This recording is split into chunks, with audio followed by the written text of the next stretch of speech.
সঞ্চয় খুব একটা ইজি প্ল্যান সঞ্চয়। আপনি সঞ্চয় কী করবেন? টাকা সঞ্চয় করবেন না গোল্ড সঞ্চয় করবেন? কোনটা সঞ্চয় করবেন? সিদ্ধান্ত কিন্তু আপনার। কোনটা সিদ্ধান্ত করবেন আপনি দেখেন। আপনি মাসে মাসে সঞ্চয় করবেন কি এটার দিকে না এটার দিকে?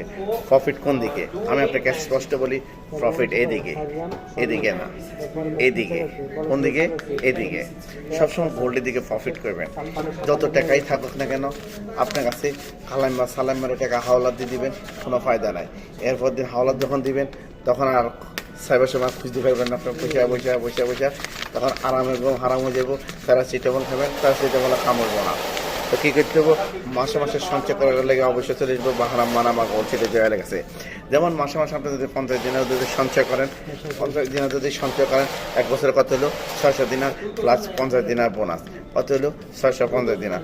তারপর 700 দিনের স্বর্ণ কিনছেন, 650 দিনও তো আমাদের কাছে আছে, বাকি আর কত?